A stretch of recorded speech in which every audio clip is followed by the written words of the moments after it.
What's going on, guys? This is another edition of the MMA Complex. My name is Josh. I'm James. And we're back with another episode. I'm glad to have you all here. We have a lot to get to, a lot to go over. Again, I'm here with my co-host James, and a lot has happened. What have you been up to this week, man? We're catching up right now. I know, right? Because I haven't seen you for about a week. Yeah, almost. I was thinking about this. I was thinking about and I use the Metallica as an example. Back in the day, like those guys used to always hang out. Yeah. Now they kind of just hang out when they have to hang out. Like as far as or is that us right concert? And, yeah. Yeah.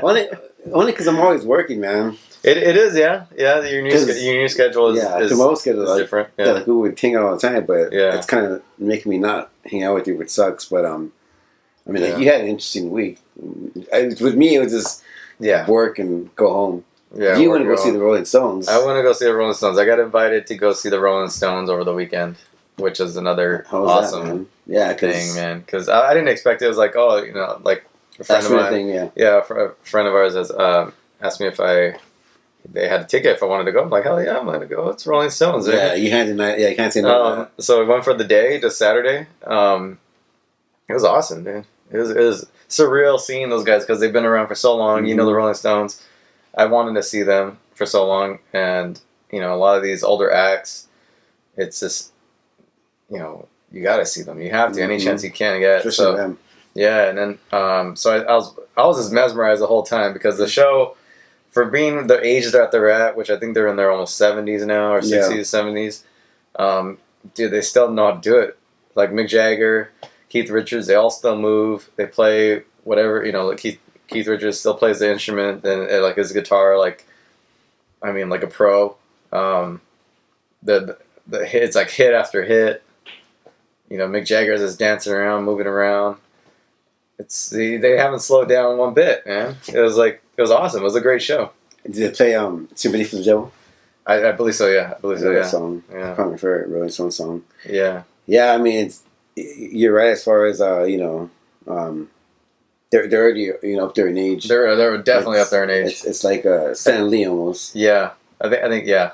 Stanley's probably got 20 years on him, and that guy still hasn't slowed down. Yeah. But Keith Richards, we were talking about this earlier. Keith Richards knocked up some 24-year-old, right? His girlfriend 24. Which is crazy because you figure he must have been in his 50s when he got her when he was born. It's crazy, man. Kind of creepy. That's the life of a rock star, man. Is it? Yeah. Yeah, like you can look like how he looks with his skin falling off his face. I know. And it's looking at a 24-year-old. But that's just crazy. He's gonna be dead by the time that kid is of age to even really know who he is. I'm surprised he can see his sperm still works. Yeah. Well, by now he'd be shooting blanks. I heard when you're at that age that you can probably still have kids, but the likelihood that they'll have problems, birth defects or some type of maybe premature or autism, whatever the fuck it may be. I heard as the older you get, you can still have kids, but there's still a risk. The risk is higher for guys to have kids with birth defects or stuff like that because it's like old sperm. So that's crazy. But it's sad in a way to think that you won't be able to see your son, graduate high school or go through the phases. He's barely gonna know who that kid is. I think by the time he's 10, he'll probably be dead. Yeah. That's kind of sad. Yeah. Poor kid. And I'm sure that kid's gonna have issues, mentally issues. The fact that he's being his dad's shadow for one, and two, his losing a father like that. He might engage. Who knows, man? Whatever. I don't know who the mom is. I haven't looked it up, but it depends on what kind of, how she raises them. I think it depends on how the kid's going to turn out. But if he lives a Hollywood life, which most likely he will, it's going to damaging. Who knows? Yeah. Yeah. He's going to come into money. He's got the Rolling Stones fortune right there waiting for him. Man, and here we are. Working my ass off. But it was a good concert. I loved it. I was mesmerized the whole time. I was just eating it up. I was just soaking it in. I was just I couldn't believe I was just watching them. I'm like, dude, I can't believe I'm gonna remember this. I was trying to remember it. Right. Yeah. Who can say that they seen the Rolling Stones. Yeah. But it was in the T-Mobile Arena too. Yeah. Which was first time in there. First as a new stadium. It was nice. Like it was like for us in LA, it's like a smaller version of the Staples Center. Yeah. Yeah, it's nice. Another thing that has been going on for a long time, but this election, man. It's it's been what, 2 weeks maybe? Yeah, 2 weeks. 2 weeks. I think this election here it's been the most intense. People are like on their heels. Yeah. Lots of anxiety, lots of fear, a lot of bullshit that people are. And I'll say me and you are probably immune to all the bullshit that coming from the television, from the radio, from social media. Yeah. And to be alive at this time and to like witness this election, it's pretty crazy. It's very racial filled and high anxiety as well, man. It is, man. I'm waiting. I can't wait for it to be over. I really can't. And even then, I don't think it's gonna go away too much because I don't think Trump's gonna go away. But I'm not gonna. I know a lot of people, especially in the media or like people that are like famous. They always like they don't want to say they're leaning one way or another. They're like, I guess it's the first time in a long time that not in a long time, but ever that people won't say. Yeah, I'm definitely not for Trump. I'm not. I don't care. Yeah, who knows? I think it'd be interesting when whoever votes. And I don't like Hillary, and that's fine. But I'm gonna vote for her just because I think it's important to vote. And yeah, for sure. I don't think she's like the greatest, but I don't think it's gonna be, any different than what we've had. Which isn't that bad anyway. Yeah. People like to make it seem like it's because at least Hillary has experience. Yeah, she knows what she's doing. And yeah, her husband was obviously a president. Yeah. Donald Trump, I trust him to lead the country. The guy's a maniac, man. He's just like he deals in absolutes. Absurd, man. He's absurd. Yeah. And then his following is even scarier. Yeah. His following is scary in the fact that we might not see them go away. It's not like those people's minds are going to change, It's just, we haven't talked about politics that much on this podcast, but it's something that you can't go anywhere without seeing it. Like it's like the first thing you hear when you turn on the TV, first thing you see when you go on Facebook. You can't avoid it. Yeah, you can't avoid it, man. No, you can't. But it's crazy how people think like that in 2016. Mm-hmm. It's surprising. It just confirms everything. Like this whole election process has just confirmed everything that we've always felt about the process itself and the candidates.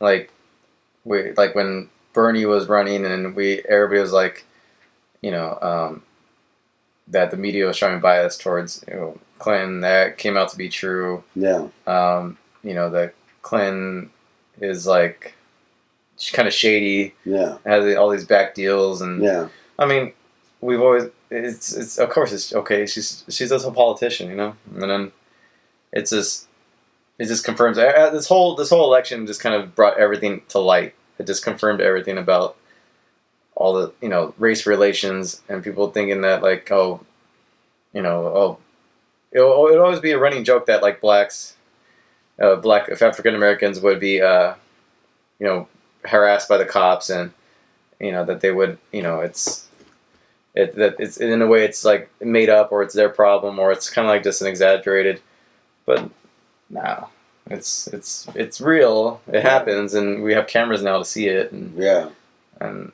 this whole year has been crazy. I don't know. I'm going off topic on a bunch of different things, but but he is. Trump he's a racist, man. I think anytime he talks about the ghetto or like poverty, it's always either African American community or Latino community.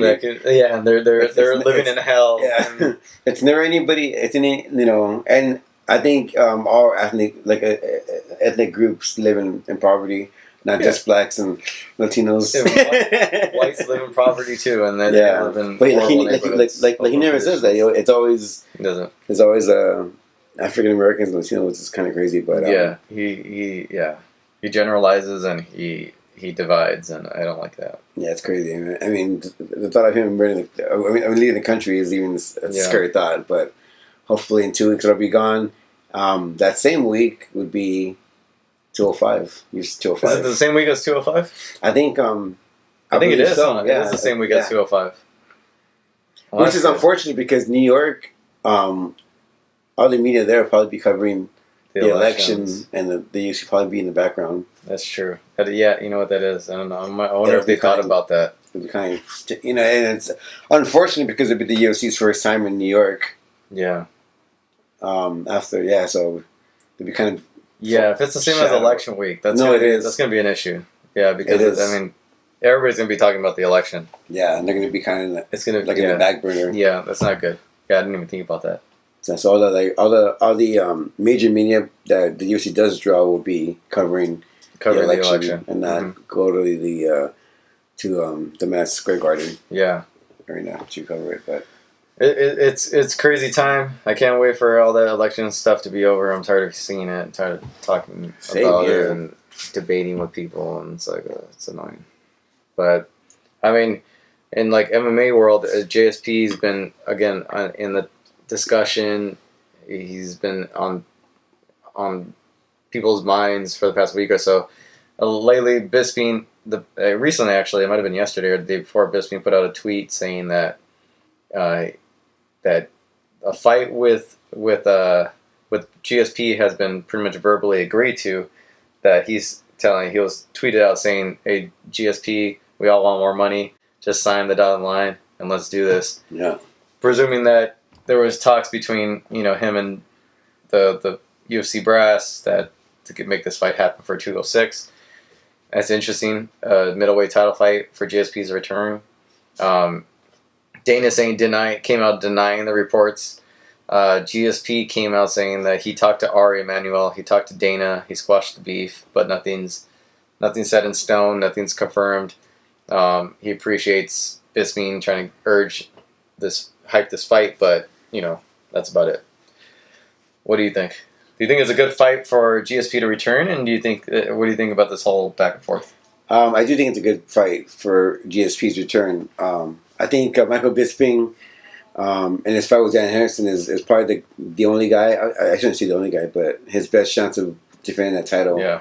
Especially when you look at the top 5 in his weight class, they're monsters. And I think GSP being off for over a year and not being able to fight, I think fighting Michael Bisping is a perfect guy to fight. Someone who's not too big for GSP, someone that matches well with GSP, and someone that that GSP can beat, obviously, and win that title. So I think I do think it's a good fight, for GSP's return.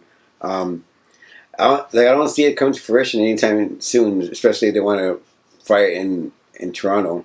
The card's coming up pretty fast. Yeah. Everything's going to happen. It has to happen now, because both GSP and Bisping need 2 month training camps. 2 months training camp. So I think it's too close to the date. But I think GSP is gonna stick with it and fight for what he believes is right. I don't see GSP backing away and tapping out. Yeah. Pardon the pun, and just accept the UFC's offer and fight. I think I think he believes that he's right in the situation that he's in, and I think he's continuing to fight for the money. The money he fully deserves. He deserves, and I don't see GSP bowing down to the UFC brass. Yeah, I don't see GSP bowing down. I think that's going to go to court. I don't see this fight happening on the fact that it's going to be a middleweight. It's going to be for a title, obviously, I think. And I don't know if the UFC is prepared in that short amount of time to prepare for, GSP's return. Yeah. And then a shake-up in that middleweight division. And, who knows if GSP is even going to want to stay at 185. If he wins the title, then obviously he's probably going to have to. But, yeah. I mean, that's a whole challenge in itself for GSP to fight at 185 against the guys that are in 185 that are even bigger than Bisping. Yeah. So it's going to be interesting to see. I don't think it's going to happen. I don't even think GSP is going to make it to 206. I don't think a deal is going to be made. they I think Ari Emanuel, who's one of the new owners, one of the main guys, and Dana. I think they're gonna. I think the negotiations are gonna take a while, and I would be surprised if that fight happens. I mean, Randy Couture was on Ariel's show, the MMA Hour, and he was saying that I think he spent $500,000 in legal fees alone. Mm-hmm. So he wonders how long GSP is going to continue to fight the brass. Considering that he's going to pay a lot of money. Yeah. Well, they haven't got the card yet. No, I'm saying, but if that happens, if it comes to that point, I think the biggest loser in all this is Toronto. Is Toronto and Danny Cormier, because he's the headliner, man. Mm-hmm. And he doesn't want to be the only headliner on there, and he might have to carry the card. And in Toronto, a guy like Danny Cormier and Anthony Johnson is not going to really draw that much. No, especially, I mean, in my opinion, I think that fight isn't worthy of a pay-per-view main event. Maybe a FS1, maybe only because both Anthony and DC fought each other already, and the way the first fight ended, and people to do it again, it'd be hard to headline. I think they need it's a good fight, a strong main event, and have that as a co-headliner. Yeah, I don't think that it's a good main event just because we saw that fight already. I agree with you. Not especially not for the area that it's going to be in. You know what I mean? Not for it to headline a big two Americans heading on like a Canadian. Yeah, if it was a FS1 or even if it was a pay-per-view, but like the card was stacked, and it was one of the fights in there, or the co-main event, or the main event, but the co-main event was just as good. Then you can justify it being a pay-per-view, but in a different market. I think with the Canadian market and being in Toronto, and they want to come back and rebuild that market, it's not the good fight to take. No, and the UFC is hurting because not only the GSP, is not fine for the UFC. The other Canadian star, Rory McDonald, is now with Bellator, so you can't even build up a card with Rory. Yeah. Because he's somewhere else, and those two guys are the two Canadian biggest stars they have on their roster. Yeah. So it's gonna be interesting, man. I from what I can take from GSP's tweet, Bisping's tweet, and Dana White's statement, it doesn't look like this fight's gonna happen anytime soon. And who knows if GSP is even gonna make it to 206? And the Canadians aren't happy. They're talking about boycotting the event altogether. Canadians are talking about boycotting the event. That's going to be interesting to see how many Canadians, and if that does make a big impact on ticket sales and all that stuff. Have tickets gone on sale yet? I don't think so. I'm not sure, but those of you that know, it takes a lot of money to promote a fight, and especially international. The UFC spends millions of dollars, so if they do boycott it, that's a big loss for them. That's a big loss. I mean, I'm not sure how big the boycott's going to be, or like how much of an impact, but it's a big loss. For sure. Yeah. Can't do that, man. And I want to see GSP come back. That guy deserves every respect. Yeah. Every all the money he deserves. I hope he gets it. Yeah, because he's arguably the top 3. Yeah. Greatest ever. Yeah. Yeah. Definitely. Sure. And I think what helps his legacy is the fact that he retired as a champion, and he never really had any controversy. No controversy to his name, and retired as a champion. That adds to his legacy overall. But talking about legacies, we have there's Uriah Faber, who just announced recently that his next fight in Sacramento.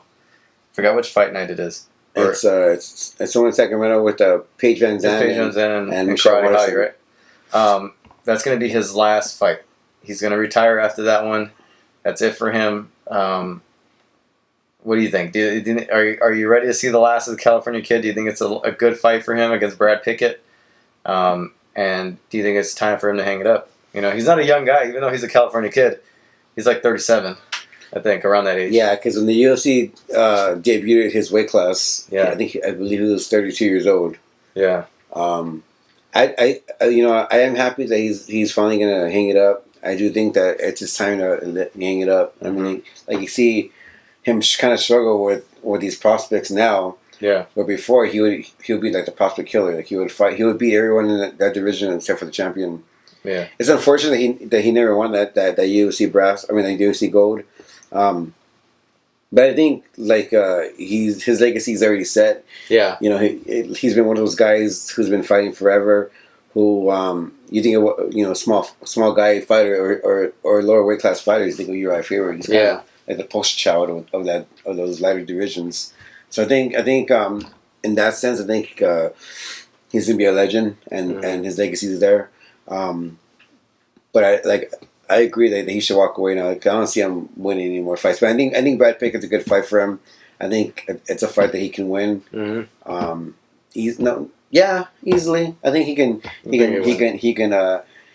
can force his wrestling and kind of stay on top of him and kind of grind out a decision. Yeah. So I think this is a good fight for him. I think I'm happy that he's finally gonna walk away. I think so too. I think it's a good time. The fact that he's ending it on his own terms. There's not much for him left. Yeah. He's only. Yeah. He was always like, ever since he got into the UFC, he was always the guy that was second best. Like, it was either Dominic Cruz, Renan Barão, or Jose Aldo that he had to compete against. And those guys, I mean, that's not a bad group of guys to lose to over and over again. You know, at least he fought Aldo once, and then he Renan Barão, twice? Twice. Was it twice or once? I think once. Once? As well. I think, what's his name, twice?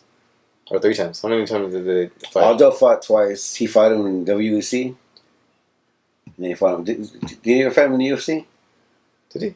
I'm not sure. I don't know. He had a lot of title fights, regardless. Yeah.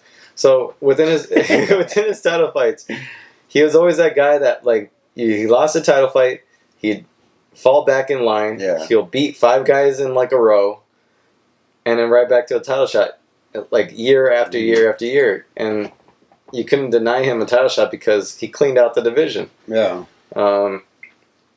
He was just, and he's a big name. You can't deny him. So it was, that would be his legacy as one of the best contenders of all time. Yeah. A former champion in like WEC. He pretty much helped establish the division. There wasn't really a division until he came around. He was WEC's poster child. Yeah, WEC poster child. Was he Cage Rage or was he King of the Cage or what? I think it was Cage Rage or what was he? I think he also fought for Bulldog fights. I think he was. Bulldog. He fought everywhere. Yeah. Because he fought Dominic Cruz in that Bulldog promotion. Yeah, and then he dude, he was it was a WC. No, I thought it was WC. It might have been. You're right. He's been around for so long. That's the thing. He's been around for so long. He's fought the best of the best. He's held titles. He's been in title fights nonstop. The only fight he's really lost against in the UFC, a non-title fight, was against the last one, Jimmy Rivera, I think.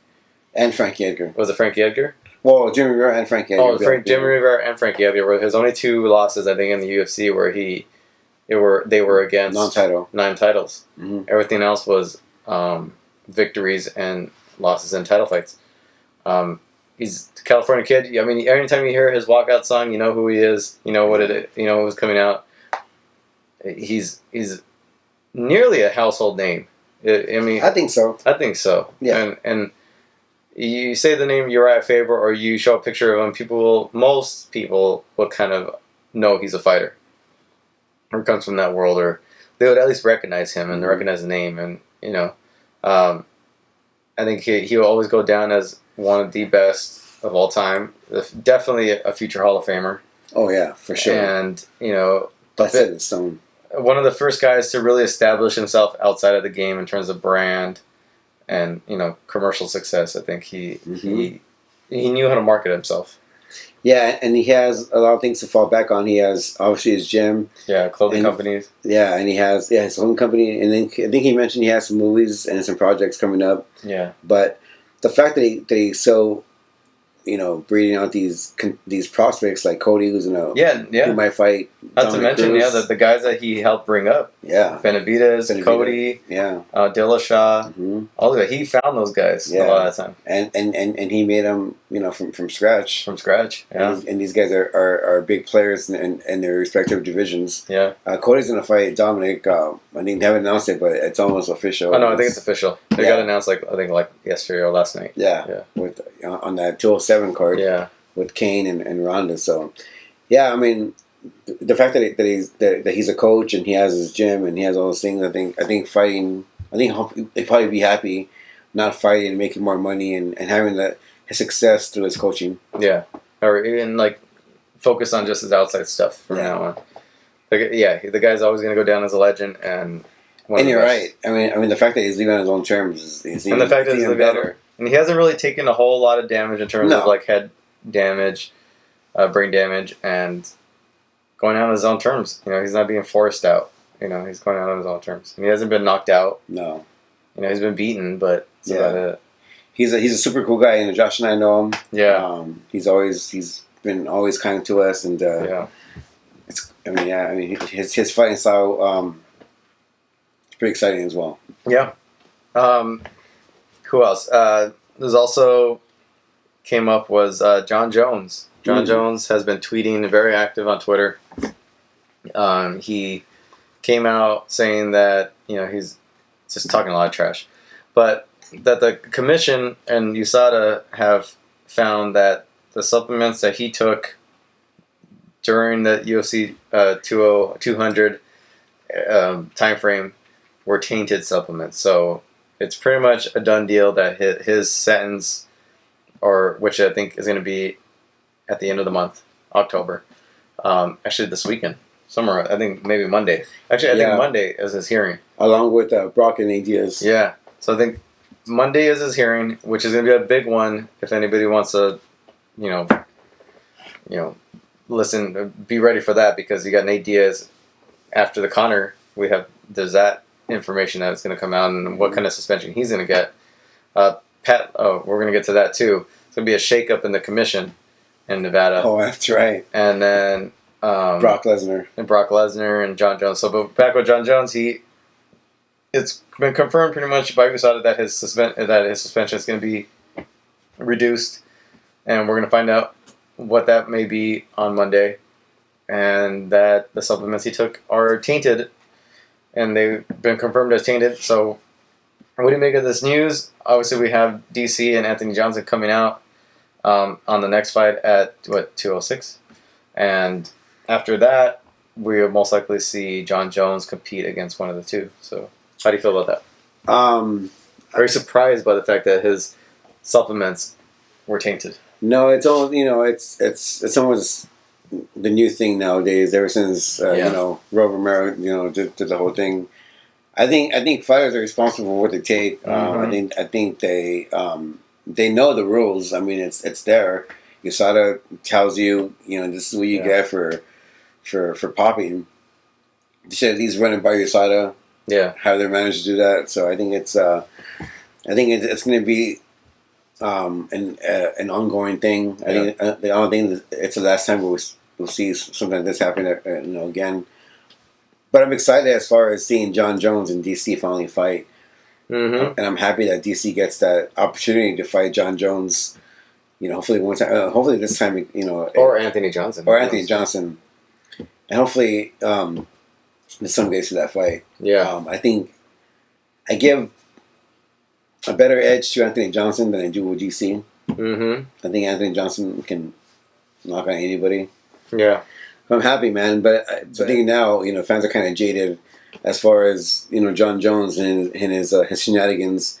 I don't think anybody can take his word anymore, or they got to take what he says and does, to a grain of salt. Yeah.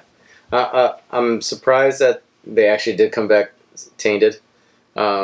Just based on what he got popped for, was it estrogen blockers and all that stuff. Like, what? That's weird. Yeah, that is weird. What supplements have these?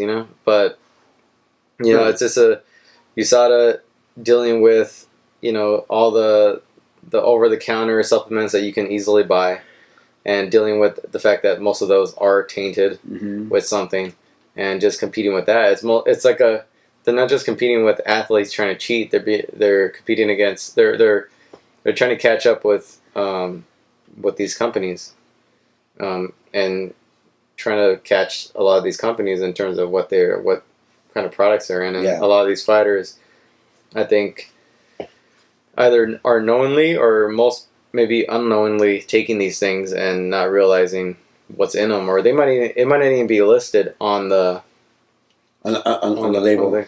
But then it's like it goes back to like you got to list everything that you're taking, and you know It's weird how company can get away with that kind of stuff. yeah. Not But then really. I want to know if John Jones really the tainted supplement, did he list that on his forums?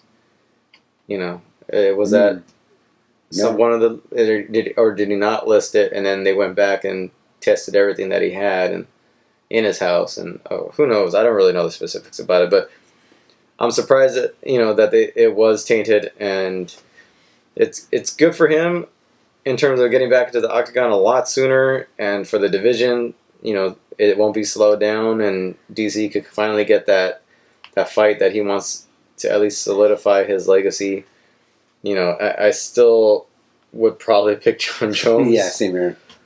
Just because it's John, but it'll be nice to see that return, because I think the more stars the UFC has on their roster, the better. They are, yeah. You got Rousey and McGregor, Jones, the potential GSP return. It's a lot of good guys to have on the roster, and the more the better. But as far as John Jones, also turns out, Jesus. You happy to see his return or not? But he's not totally out of the hot water. He's with the commission. We all know that the commission has a. Who knows what they're gonna do? Yeah, so he's going to be suspended for a long time. Yeah. Because the commission are known to be kind of maniacs when it comes to that kind of stuff. And like our next topic, I think that we'll probably discuss or want to talk about is well, let's just go right into that too, because the commission. It's a good segue. You have Pat Lumval, who is pretty much the chairman of the commission. He's crazy. The Nevada State Athletic Commission.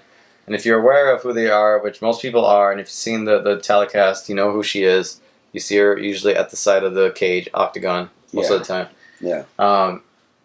She's the one who proposed $300,000 fine against McGregor, which then got talked down to $150,000, which that's still a lot of money. Which ended up being technically being only $75,000. So McGregor doesn't have to pay the $150; he has to pay $75,000. Yeah.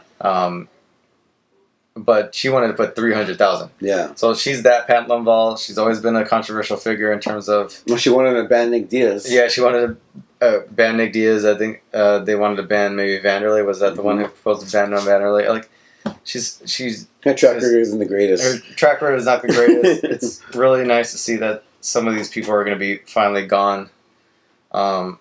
And she's leaving at the end of the month. So her last day of work is this hearing on Monday that involves Nate Diaz, John Jones, and Brock. Yeah. So it's going to be interesting to see what happens. And the fact that it's her last day, and if she's going to go out with a bang, who knows? What do you think make of her leaving the commission, and what this may mean for the sport, I guess? I think it's a good thing. I think having one crazy nutty person out of that commission is good for everybody.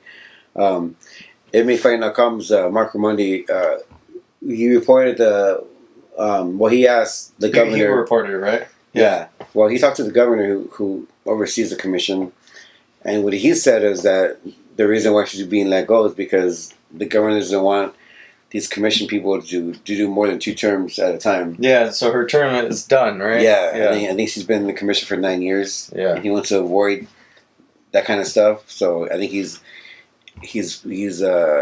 putting a new rule. I guess 2 terms is the longest that someone could be in the commission, which is I think like 3 or 4 years. Yeah. And he says that's why she's not going to work. That's good though. That's kind of a coincidence. As far as the timeline of her being let go, because she's had a lot of controversy as of late. And a lot of reporters are often report on her and how crazy she is. So I think it might be a mixture of both. Yeah. But according to the governor, he says 2 terms is the longest he wants a commission to be in there. Yeah. Which I think is a good idea. I mean, yeah, she released a statement saying that yeah, she's leaving because of the fact that her term is up. She's only allowed 2 terms, and that's it. So she's gone. I think we should. I don't know about the others. I have no information on the others. I don't know if their terms are going to be up soon.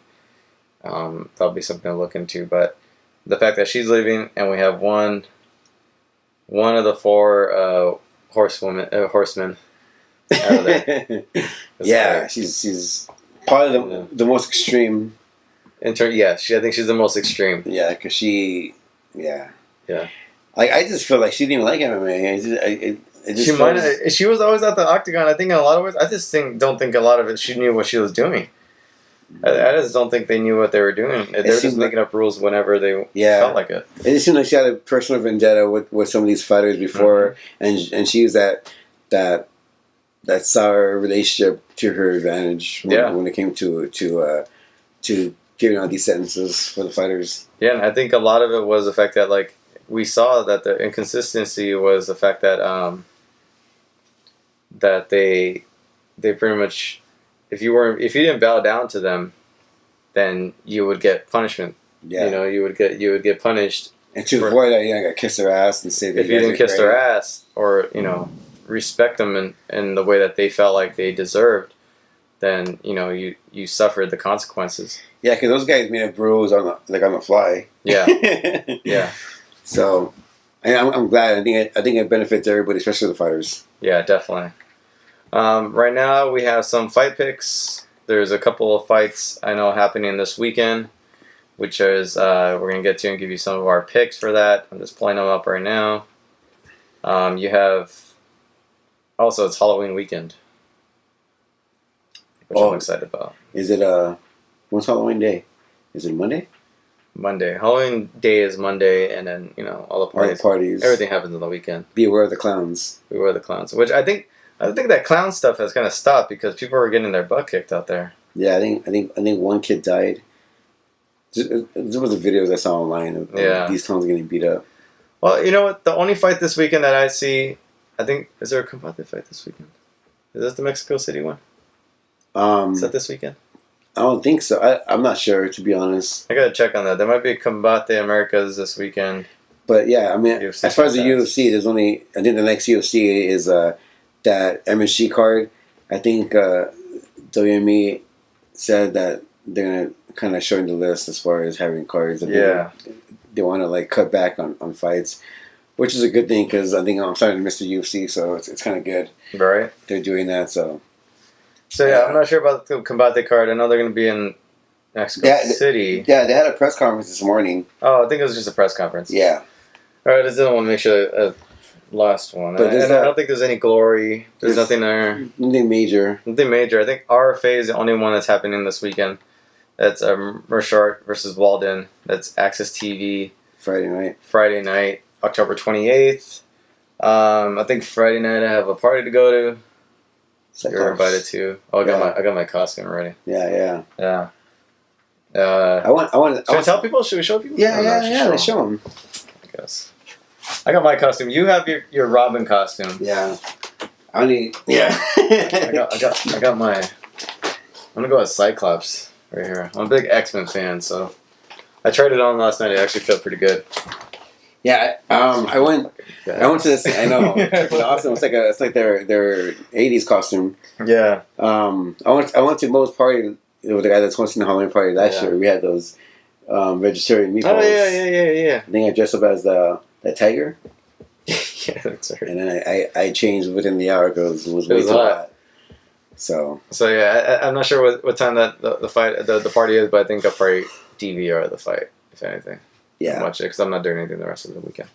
But yeah, I'm excited for it. RFA 45 this weekend, October 28th. Halloween weekend also this weekend. Hope you guys are safe, have fun, and thank you for watching the show. Go to our sponsors, HolloRockGear.com. Use the promo code Complex15.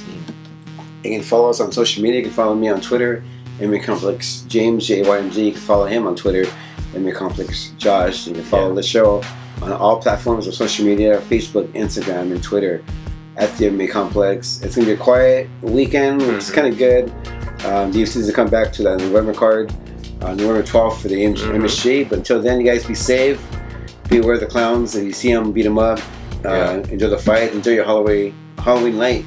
And we'll see you guys next week.